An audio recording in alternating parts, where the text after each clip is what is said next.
Right, so this is a day I've been waiting for months.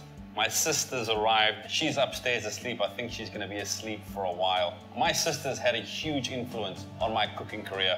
She was my head chef in London. She is a phenomenal chef. It's a great opportunity now for me to make her breakfast. I'm going to make peanut butter granola bars. I'm going to make my version of a breakfast pizza. I'm also going to make eggs cocotte, which is basically eggs cooked in a ramekin. After breakfast, we're gonna head out. I'm gonna show her the sights and the sounds. I'm just gonna finish my coffee, and then I'm gonna get stuck in the kitchen with the granola bars.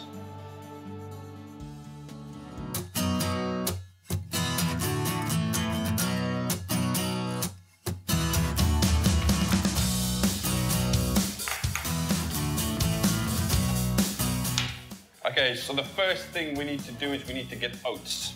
So try not to get the quick cook oats, try to get the real oats. It's gonna make a lot of difference to your granola bars. We're just gonna add 4 cups of oats, and then we're just gonna add all of the dry ingredients. So we have 1 cup dried cranberries, and I really like the cranberries inside this granola bar. It sort of gives it a little sweetness, but it also gives it a little bit of tart. With the raisins, a little burst of sweetness, and then the nuts. That's 1 cup of walnuts and 1 cup of almond sticks. So we'll mix it around, and then my ultimate favorite thing is peanut butter.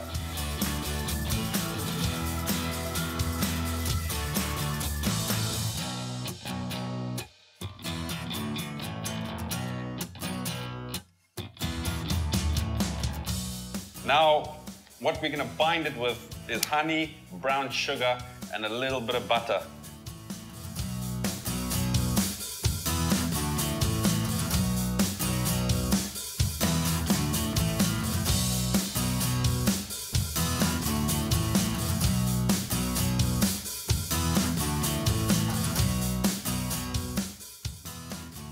Okay, so while our honey and our butter and our brown sugar is on the simmer, it's now time to get our tray ready. Okay.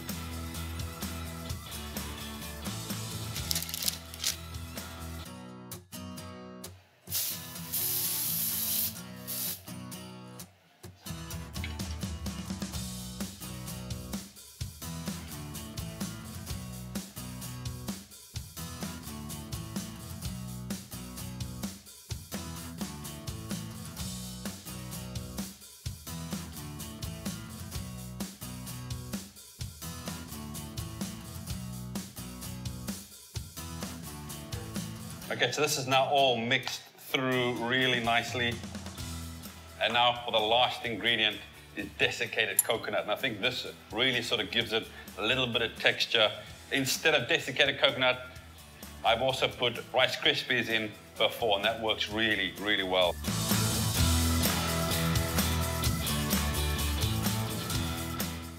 Okay, so everything's really well mixed, and now it's time just to get it into our tray.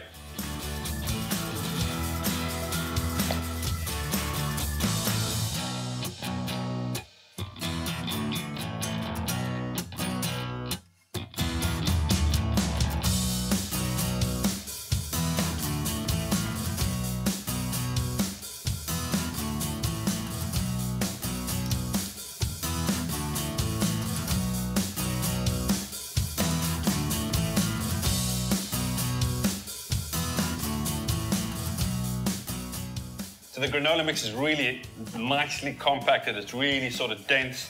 It's now time to put it in the oven about 180, 190 degrees Celsius. It'll probably take 18 to 20 minutes just until it's sort of nice and golden brown on the outside and toasted. We'll take it out. We'll leave it to cool for at least an hour before we can start cutting it.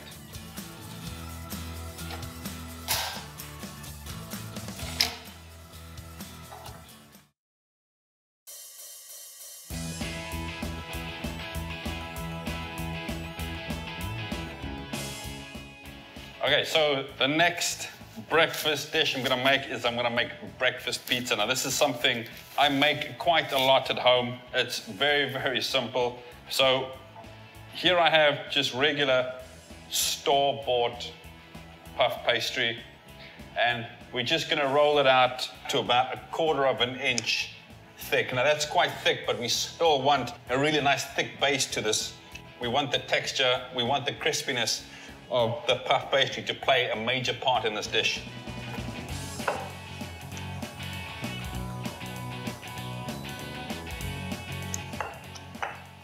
Okay, and we're just gonna sort of square off so that we've got a really nice rectangle. So we can get rid of that. Okay, so now that we've got our egg wash already done, basically 2 eggs, a little bit of salt, and then just whisk it until it sort of starts to foam. And this is gonna be the binding agent for our border. Now, if we don't make a border, everything's gonna sort of run off. And the way we do that is we just take a knife and we cut along the top like this.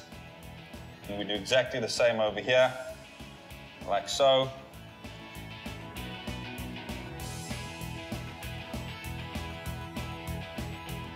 Okay, so now we have sort of 2 cuts, and in the corners they haven't joined, and that's for a specific reason. So we're gonna egg wash these.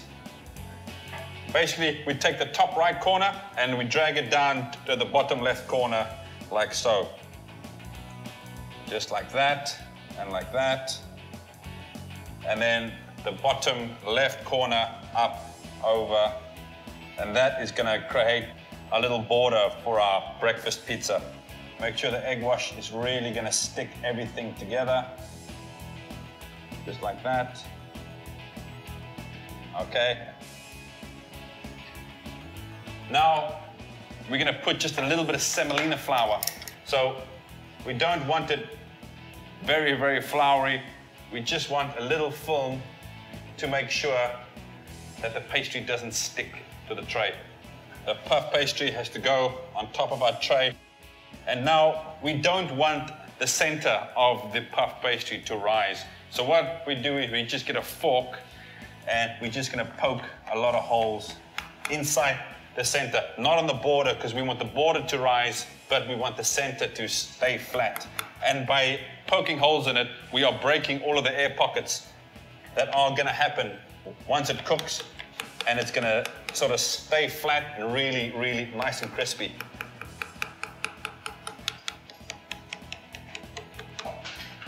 Okay, so we've poked quite a lot of holes in that now, and that's gonna stop it from rising. We've now rolled the pastry out. We've worked all of the gluten inside the flour. We now need to get the base into the fridge and rest it for at least 20 minutes.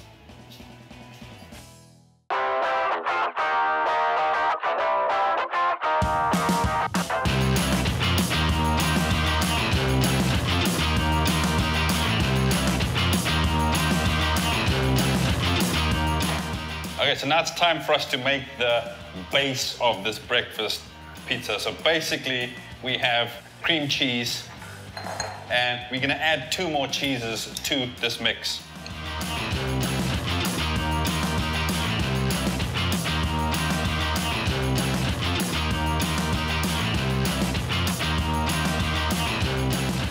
So it's about 1/4 cup of each, and now we're just going to work this together. And it's now time to get this cream cheese, cheddar cheese, Parmesan mix on our base. So we'll just put, and then we'll spread it out with a spatula.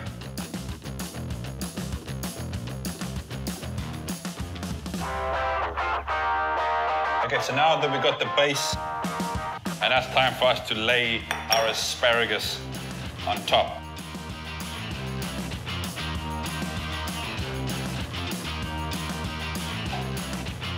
All right, once the asparagus in, it's now time for our pre-cooked bacon just to be sort of nestled on top like that.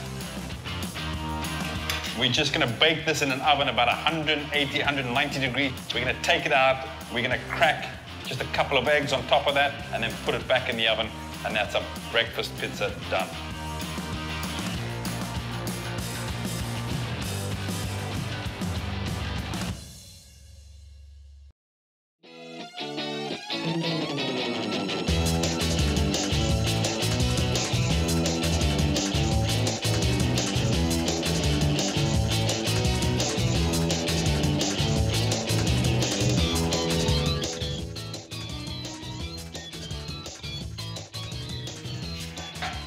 Okay, so the next dish I'm gonna make for breakfast is eggs on cocotte, which basically means baked eggs inside a ramekin. Add a little bit of a twist. I'm gonna add some cooked spinach and I'm gonna add some smoked salmon. Two great flavor combinations, and I'm gonna show you how to put it together.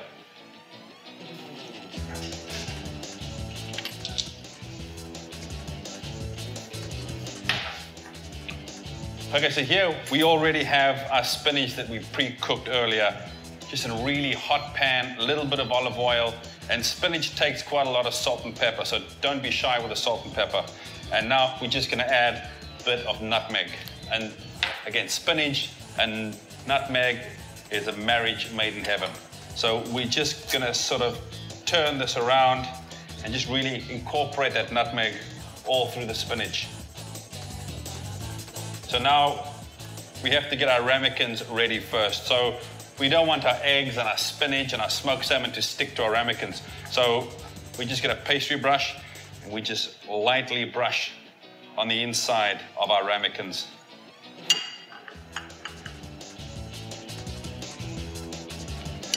And now it's time to start assembling.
Morning, sleepyhead. How are you? Yeah, good. How was your sleep? Yeah, good. Thanks very much. I made coffee. Yay. Can you grab me 3 eggs first, please? And What do you make? this is my version of a breakfast pizza. So cream cheese, cheddar cheese, parmesan underneath, asparagus, bacon, and then puff pastry. I'm just about to crack a couple of eggs. Obviously, that's your side of the one that's broken. Yes. I want good eggs. So now we'll just shake. So you want big eggs, really, don't you? Yeah, we want nice. Little ones, not going to work. Yeah, we needed to cover at least about 80%. Okay, a little bit of salt. And you cooked this before? Yeah, this is pre-cooked. Okay. So I made a border by cutting the edges and then folding them over. And then now our eggs cocotte is inside. It's going to be another 5 or 6 minutes. What's in the bottom? Ham or salmon? I've got wilted spinach and I got smoked salmon underneath, and then instead of cream, I put sour cream on top and grated Gruyere cheese. So while you're waiting, this is a family favorite in our house. We Really? always have this. The kids love this. Really, really healthy. So it's granola bars with peanut butter in it, dried cranberries, raisins, walnuts. I love peanut butter, right? Ever since I was a kid, remember? We used to eat peanut butter out of the jar. It's very filling. Yeah. I can't stop eating it. So I'll take you to this Chinatown. Here was one of the first Chinatowns in the world. And it's probably one of the biggest ones in the world. Okay, so there's your egg and salmon Thanks. cocotte. Have we got some juice? Yeah, there's juice inside the fridge. And then this breakfast pizza How exciting. should be done. Look at that. Glasses. Yes, just in the back there. Would you like some? No, I'm okay, thank you. So here's the breakfast pizza. It's looking a ripper. Looking good. Wow. Okay. Look at this. Do you still eat your eggs like rubber? Yeah. Bounce your eggs. My dad was so embarrassed when he used to ask for my eggs. I love it. That's a good word. And spinach. There's your breakfast pizza. Look at that. Get that down your throat. I know, right? I'm gonna eat my hands. Yeah, knock stuff out. That's what it's there for, right? That's what it's there for. Well, Hurry up. we going? I'm gonna have juice actually. We're gonna leave in about half an hour, right? Okay. I should come visit more often. All right. And maybe we can wrap up one of those. We'll take that with us. Yeah. That'd be cool. Yeah, definitely.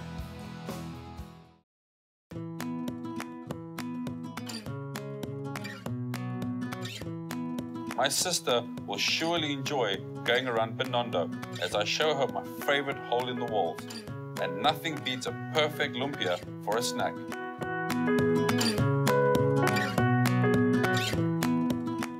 Next off, I'll bring her to an authentic noodle place which serves hand-tossed noodles and some tasty fried dumplings.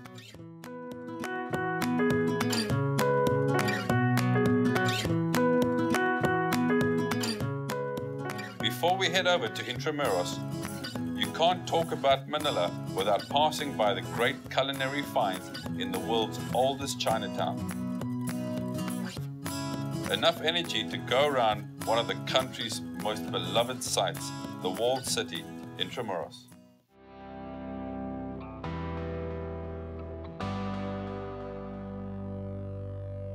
I mean, my sister's had a huge influence on my cooking career, and probably more than any other chef.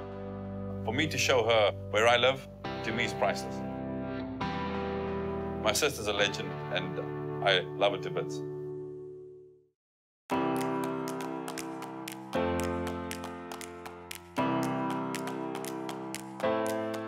Well, the whole season's been long. I don't think people realize how long it takes to film one episode. We cook everything live. There's no faking this, there's no fake. Everything is cooked right there and then. I think it's nice that we've shown how I cook for my family and my friends, and just to bring the viewers into the house and just to show them how I cook at home. There's one thing I've learned, like here in the Philippines, is family is very, very important. It's sort of a customary for us to really try and get together every now and then. I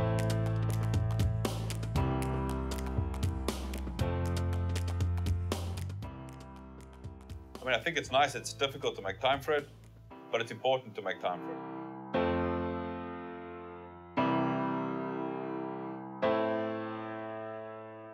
It's been long, but it's been enjoyable. I've cooked the food that I like to eat. I've cooked the food that I like to cook for family and friends. And I think that's made it a little bit more entertaining for me, is to cook the food that I like to eat as well as serve.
To get the recipes from the show, check out my website, markettomaster.com. And if you want to see behind the scenes and latest updates, follow us on Facebook and Twitter.